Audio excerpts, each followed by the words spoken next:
Kenny here with Gardening Simplified. It's January 24th, and let's do a little look around the garden. Let's take a tour. A lot of what we're going to be looking at is row cover, because we have a lot of stuff covered up still. We covered up our alliums that's here. This row has spinach and radishes. The radishes are almost ready. We'll probably do some planting on these rows today with some more alliums. And of course, we've got alliums here, our alliums here, some white onions and leek. And as we go down, we've got a lot more covered, but we have uncovered some today because we want to, it's supposed to rain, we want some activity. So we're going to take and we've uncovered some. This is garlic and some alliums and more garlic and more garlic. And we covered up our herbs over here because our rosemary got hit. And we've had some pretty freezing temperatures. Last Saturday it was down to 20 degrees. So that's kind of cooled things down. Now it looks like, and I'm guessing, the cat was probably trying to find him a place to get in there. He likes to play around, which is not great. Of course, we cleaned out our asparagus bed. We still need to get over here and see what we've got as far as carrots, because the tops all died. We're not going to wait for them to come back, but we're going to come out here and we're going to harvest what little black nebula carrots we have in here, and we might try freeze drying them. We canned up the last ones for last year's season, and I think we'll try freeze drying these, see how they turn out. And we do have a few weeds in some rows. We need to go ahead and get them ready. This is going to need some compost topping. Now, we uncovered, and you can see our lacinato kale is really in sad shape. I knew we were going to lose some. I didn't think quite so many, even though it's covered. Like I say, it got pretty cold. And so anyway, we're going to probably come in here and clean out these ones that's dead, that don't look like they're going to come back. And we're going to come back in here and trim up on our broccoli some to get rid of some more of these leaves that are not going to be doing anything but stressing the plant worse. Some of the broccoli will have to come out. We have to check them because we cut them right before, and if the centers aren't nice and solid, if they're spongy, real liquidy, then we'll take them out, because all they're going to do is rot. We've got some red onion sets. The bag that we got got some moisture to it, so a lot of them's growing. So we got to get these. We picked the ones that were growing out of the bag, so we'll get them at least planted today, and then we're going to cover them up. But it's supposed to rain today. That's one reason why we opened everything up. We needed to pick the strawberries that were here. We were going to pick some of this young turnips. This is the Shogun, and we want to see what those greens tasted like. But we have, since we've been covering these other two rows here, we've started to get blooms back again, and we're setting some fruit. So that was our intent, was to go ahead and get these to start setting fruit, so when they do come on here, when it starts warming up, they'll be doing good. But these were the ones that were already covered, and she'd been in here today, and she's picked everything that's ripe. Now, I do want to mention, if you do decide to grow strawberries, and especially say if you're trying to keep them from the birds or something like that, and you come in here and you find one, and let's get an example here. Maybe like this one, it looks like it's almost ripe or something, and you don't want something to get it, so you're going to pick it. A strawberry is not going to ripen up anymore once you pick it. So If you have a problem, then you'll need to deal with that problem some other way. And usually what I suggest first thing to try is keep water around in your garden so they're not looking for fruit to get the moisture that they need. And if that don't work, well, then you'll have to take and do other measures. Most people don't like netting because it just, a lot of times birds get trapped in it and kills them. And the birds are, maybe say, a necessary evil. Now, I haven't had a problem, and just as soon as I say that, maybe I might have a problem, but I hope not. They've done a good job of keeping bugs down, and they haven't messed much with my fruit or other vegetables in the garden. I had a few years back, I had them pecking tomatoes, but after I started putting water in a bird bath in the garden, that problem went away. So realize that. Now, I have some more broccoli here. We're going to have to do it the same way. The head that we didn't harvest, you can see on here how this one is just, it got froze. It's not good. Now, they do have some little shoots. There are a few that's going to be small that we're going to have to harvest. This was one of the rows I saw where I had to check. This is still a little spongy inside, but it's not wet like, so hopefully it'll be okay. But I'll just have to check all these, and I'll harvest the side shoots that are big enough like that. And we're just going to leave these open until tomorrow afternoon, and then we'll close them back up because we've got 4 or 5 days of weather's going to be down, probably 26 or so, and that's not a good place. Now, these here, you can see here we're starting to get some holes. There were a few and we treated, but we did find a worm further down the road. So what we're going to have to do, we'll wait till the rain goes through today, and then we'll come out here with some BT and treat for these caterpillars, because once we cover these up, and if there's eggs in here, this could really get to be a bad situation. I've seen a lot of times where some of the people that do YouTube videos, and they'll put it under netting, and they won't look good because you can't see even if it's under bug netting and the eggs are already there. You end up with your crops about destroyed by the time you realize it. So you really have to watch that when you do this. Once we cover this back up, it's gonna, which we'll cover it up Tuesday evening, and then it's gonna stay cold, I think, until maybe Saturday. So we'll open it up again, and then it looks like it'll be warm enough for a week, maybe in the mid to high 30s up into the 40s at night, because this has been an abnormally cold, wet winter, and we have seen a lot of chemical trails in the atmosphere, so we know that they're affecting this weather. What we're going to do now is, let me see if I can look at these strawberries. And we got a nice batch of strawberries, as you can see. That looks like maybe a couple pints or so, which is good. That's one good thing about covering them and having a variety that's an everbearing. They don't care if it's cold. 22 degrees is what they're supposed to survive. Now, in the greenhouse here, we need to get in here and do a little weeding, because we've got a lot of weeds that's deciding to kind of take over pretty much. But we have to take and thin out these carrots. Now, our parsley is doing okay. This could go outside, but with the cold weathers, it wouldn't really like it. We picked this lettuce a few days ago. And this is some more onions that I've started. I started these in a different tray, and I'm trying one of them's a different variety. But I'm doing these to start some later onions, and I need to get these in there. A lot of them getting root rot and such.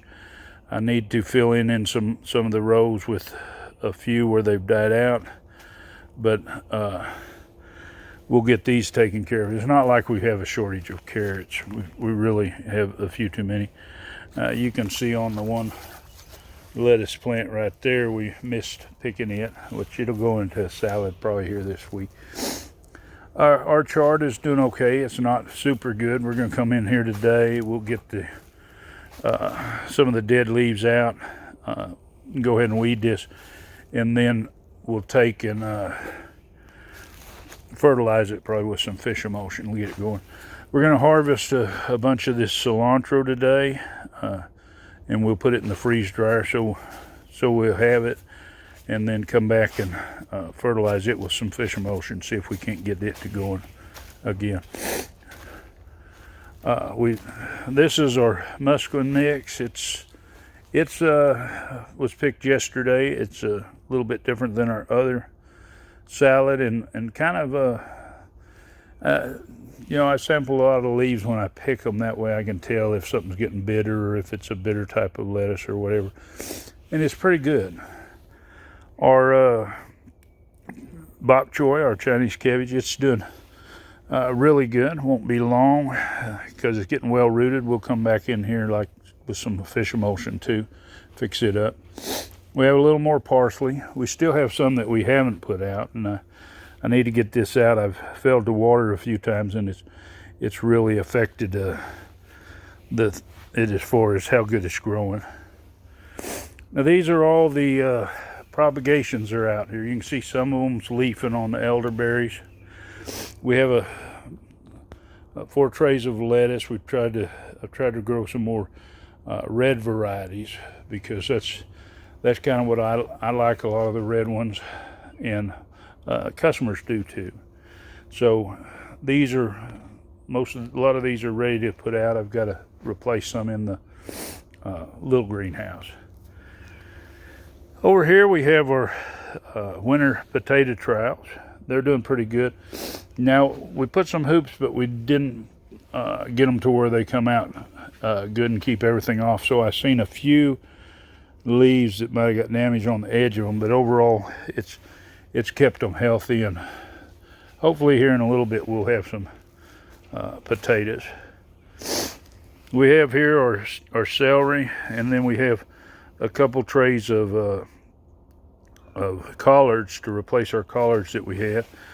And I was trying to see, I think we got another cabbage in here.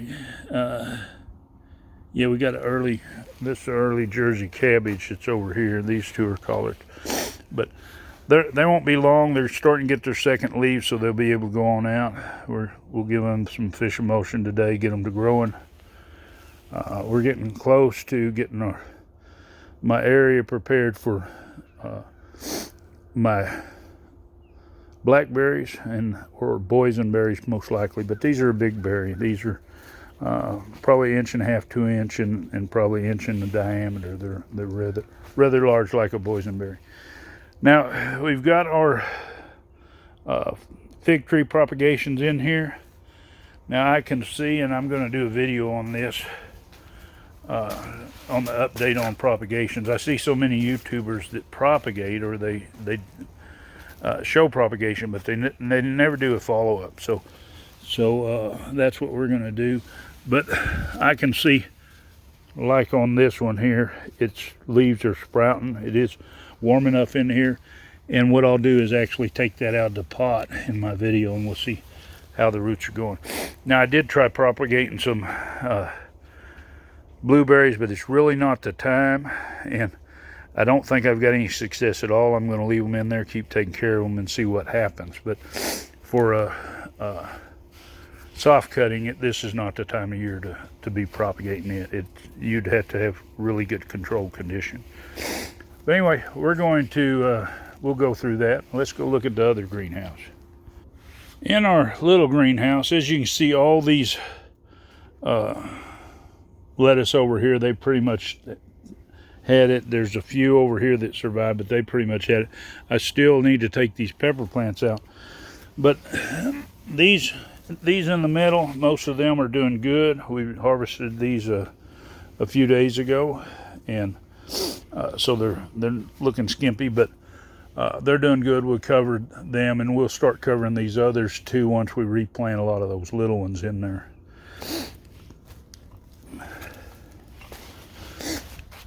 But anyway, that's where we're sitting. Right now we're working some ground at our other garden spot.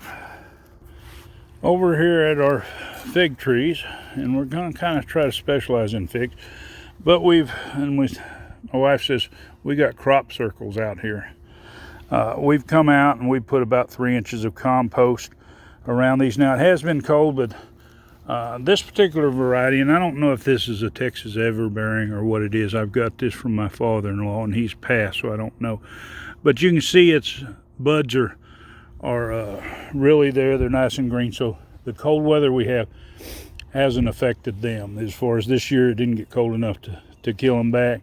These two varieties, this one and that other one, or that one variety. Now this here is one I planted last year. I'm not seeing the green buds like on the other one. This one here did have some leaves on it. That didn't drop from last year. So I'll have to see how it does. But this is a Cadota. And then these are two brown turkeys that I got from a friend, and you can see they're getting the green buds on them, so they won't be long. They kind of come out early. Okay, this is our old garden spot that we reactivated last year, fenced around and stuff. I broke this up last week. What we'll do is normally when I get ready to plant, and this is one that's tilled. It's not like the other one that we do no-till. I'm a fan of both, depending on what you've got to do, but this one, I'm not sure what we're going to put in here. I'm thinking sweet potatoes. We have some grass burrs or stickers that are in here, and positively, my wife does not like stickers. When you're digging potatoes, and we do it by hand, and you're down on your knees, and you get those stickers in your hands, it is very painful, and it's modified when you don't like them. So anyway, what we're going to do is, I think we're going to do this, but I think instead of a drip line like I have been doing last year, I think I'm going to do an overhead sprinkler, because sweet potatoes tend to like that better when their leaves get a nice spray of water and cool down.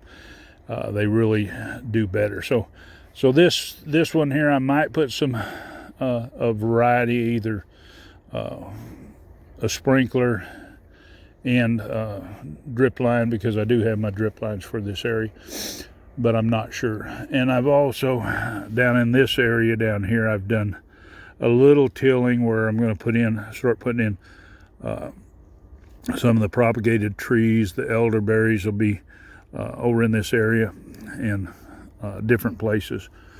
I've still got to do a little trimming on some of my fruit trees, pruning them up.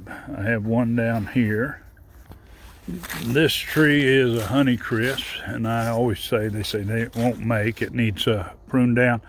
But what I want to do, I started a video before. I had some damage to this tree right here, and you can see it's really bad. I don't know that this will survive, but I'm going to go ahead and take this limb off. I have another one over here. I'm going to take that limb off, and I'm going to hope that it helps it to survive. If it don't, I'm not going to worry so much. Now, I am going to look. This is coming out above. I'll have to get these suckers off when I prune. Now, I did propagate some of this cuttings from my other one. I have another one over there that's really doing good. But this one here, like I say, it's been hanging in there, but it's got some problems. But like I say, I'm going to try to get rid of some of it. Hopefully it'll be a smaller tree and it'll have a better chance of healing, but I don't know that it will. And I need to do something. I've got gophers down here. I can see that's not that old. It's pretty fresh, right before probably our last rain. So I'll have to come out here and do some gopher trapping. I know Gigi's been spending a lot of time out here hunting them, but you know, she just got to be lucky if she's going to catch one. But anyway, that's where we're sitting. Looks like she's down there now. looking around, trying to find her a good gopher to get. But I hope you enjoy this video and seeing how my garden's doing through the winter. And if you want to see more and you're not subscribed, we'll hit that subscribe button, hit the bell so you'll be notified. And if you like it, give it a big thumbs up. Happy gardening.